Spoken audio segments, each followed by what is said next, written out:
उसके माँ बाप ने डांटा, लेकिन उसका कोई असर उस पर होता ही नहीं था, जिस कारण से उसके दांत पीले पीले हो जाते हैं।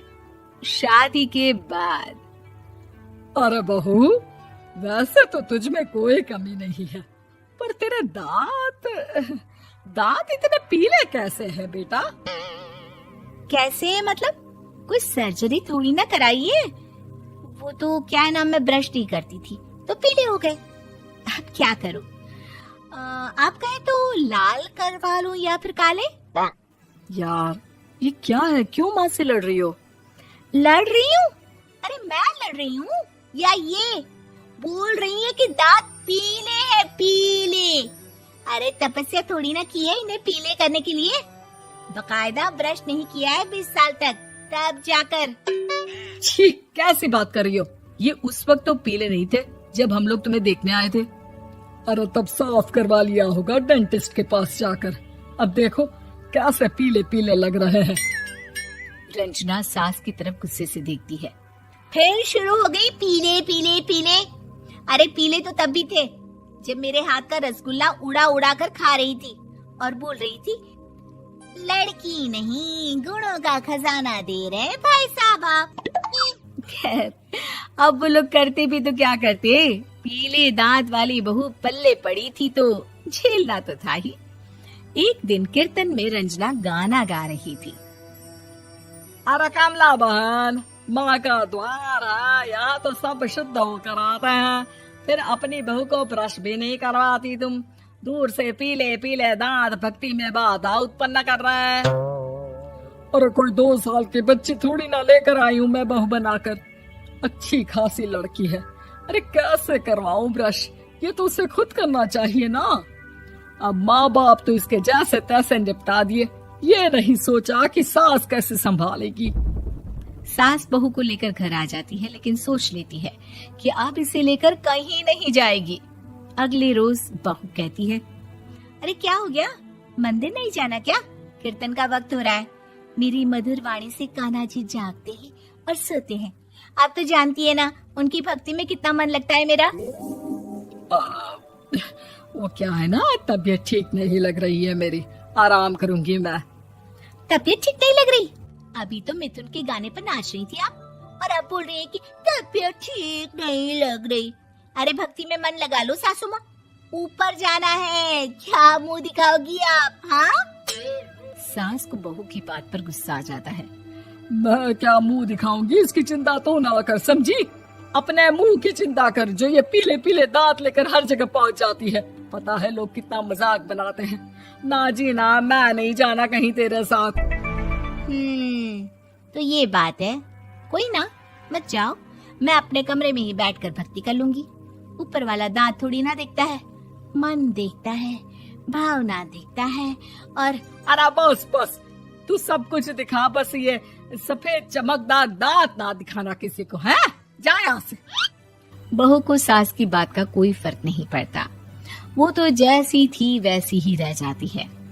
सुबह नहाकर किचन में खाना बनाना, फिर खाना खाना, कीर्तन भजन करना और सो जाना।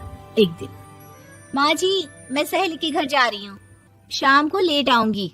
हाँ, तो जाना, मैंने कौन सा तेरी आरती करनी है घर पर बैठकर।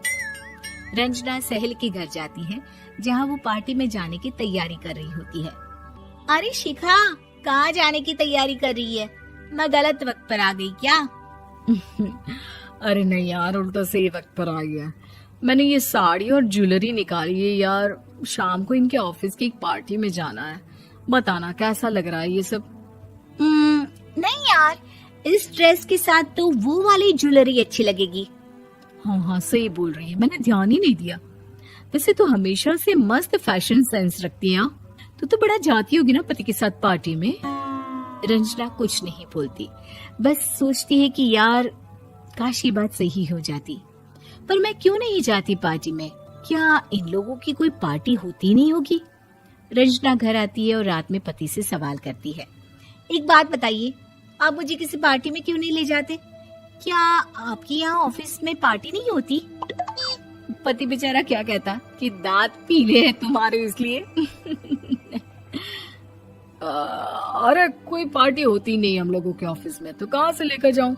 और मार्केट, मॉल, कहीं वीकेंड घूमना, कहीं तो। अरे यार, सारे हफ्ते में एक छुट्टी मिलती है तो सोचता हूँ कि आराम ही कर लूं। क्यों? रंजना मन मार के रह जाती है। पहले कभी सास के साथ मंदिर जाया करती थी, लेकिन वो भी सास ने ले जाना बंद कर दिया। घर बैठी बैठी रंजना बोर हो जाती है। तभी उसे आइडिया आता है और वो मायके जाने का सोचती है। सासू माँ, 2 दिनों के लिए मम्मी के घर जा रही हूँ। अच्छा अच्छा, ठीक है, आराम से जा। और हाँ, माँ से कुछ अच्छी आदत सीख कर आना कि कैसे शरीर के हर भाग की तरह दांतों की सफाई भी जरूरी होती है, समझी? शुरू हो गई ना आप? वो लोग आपकी तरह नहीं है कि छोटी छोटी बात का बतंगड़ बना दे।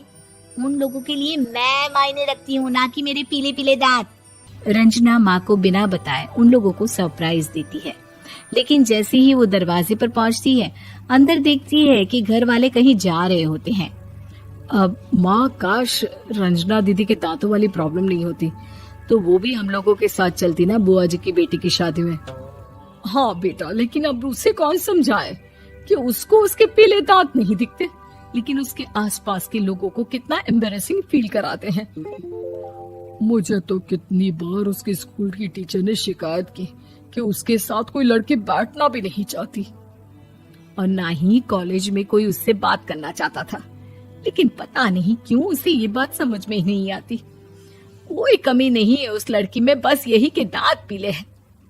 वो तो भला हो जीजा जी और उनकी माँ का, जो दीदी को जैसी है वैसे ही रखा हुआ है। रंजना को अपने घर वालों की बात सुनकर बहुत दुख होता है।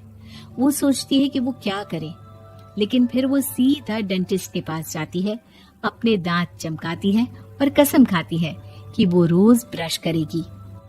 अरे क्या हो गया? तुम तो 2 दिनों के लिए गई थी ना। पर कोई ना, अच्छा है, चलो आ गई तो। रंजना सास के सामने आकर खड़ी हो जाती है और पूरी स्माइल करती है, उसके चमकदार दांतों को दिखाती हुई। हैं? चले मंदिर? माँ, मुझे माफ कर दीजिए, मैंने आप लोगों को बहुत एम्बैरेसिंग फील करवाया। मैं आज से रोज ब्रश करूंगी।